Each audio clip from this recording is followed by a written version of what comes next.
Beetroot பொரியல் கடுகு போட்டுப்போம். கடுகு பொரிஞ்ச அப்புறமா கொஞ்சமாக கடலைப்பருப்பும் சீரகமும் ஆட் பண்ணியிருக்கேன். அது கொஞ்சமாக கலர் சேஞ்ச் ஆன அப்புறம் இது கொஞ்சமாக இது வந்துட்டு சில்லி பவுடர் அதை கொஞ்சமாக எண்ணெயிலே போட்டுருங்க. போட்டுட்டு அதை நல்லா கலக்கி விட்டுட்டு கொஞ்சம் கலர் சேஞ்ச் ஆகும் பாருங்கள், பிளாக் கலர் ஆகும். எஸ், இந்த மாதிரி ஆன அப்புறமா நம்ம வந்துட்டு வெங்காயம் போட்டுக்கிறோம். வெங்காயம் கொஞ்சமாக கருவேப்பிலை போட்டுட்டு கொஞ்சம் அதை நல்லா வதக்கி விடணும். கொஞ்சமாக நல்லா கலரி விட்டுட்டு கொஞ்சம் கலர் சேஞ்ச் ஆன அப்புறமா மேட்டாக்குறேன்.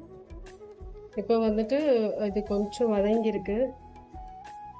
எப்படி நம்ம இதை வதக்குறப்போ பீட்ரூட் வதக்குறப்போ அதுவும் சேர்ந்து வதங்கிடும்.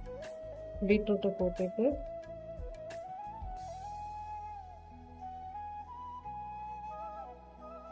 ஸோ இதில் வந்துட்டு போட்ட அப்புறமா உப்பு வந்துட்டு ரொம்ப போடாமல் பட் கொஞ்சம் தூக்கலாக உப்பு போட்டிங்கன்னா அது கரெக்டாக இருக்கும். ஸோ இப்போ கலந்துட்டு நம்ம மூடி வச்சுருவோம். ஒரு 5 மினிட்ஸ் கழிச்சு திருப்பி கலக்கிறதுக்கு ஓப்பன் பண்ணுறப்ப நம்ம பார்ப்போம் எப்படி இருக்குது. இப்போது அந்த தேங்காய் துருவல் வந்து அரைச்சி எடுத்துகிட்டு வந்துட்டு இங்கே பாருங்கள் இந்த மாதிரி இருக்கும்.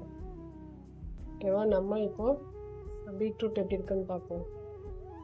சரி, பீட்ரூட் வந்துட்டு இந்த மாதிரி கொஞ்சம் நல்லா வெந்திருக்கு இல்லைங்களா. இப்போது இந்த தேங்காய் துருவல் இதில் போட்டுருவோம். ஸோ இது தேங்காய் இப்படி கொட்டிட்டு நல்லா கலக்கி விட்டுக்கலாம். ஸோ பார்த்திங்கன்னா இப்போவே பாருங்கள் ஒரு கலரில் வந்திருக்கு. இன்னும் இது வந்துட்டு இன்னும் திக் ஆகணும், இன்னும் கலர் சேஞ்ச் ஆகும். அப்போ தான் அந்த டேஸ்ட் வந்து இன்னும் நல்லாயிருக்கும். இதை நம்ம கொஞ்ச நேரம் திரும்பி மூடி வைப்போம். ஸோ இந்த ஸ்டேஜில் வந்துட்டு பீட்ரூட் ரெடி ஆகிடுச்சு. நல்லா வதங்கி ஒரு மாதிரி ரொம்ப திரிஞ்சு வந்திருக்கு. சரிங்களா, இந்த டைமில் எடுத்து ஒயிட் ரைஸ் இருந்துச்சுன்னா அதில் போட்டு பிசைஞ்சு சாப்பிடுங்க. சூப்பரான பீட்ரூட் பொரியல் ரெடி.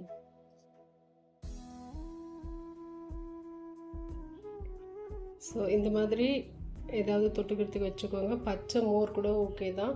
ஒயிட் ரைஸ் இருந்துச்சுன்னா அதை வச்சு யூஸ் பண்ணுங்கள்.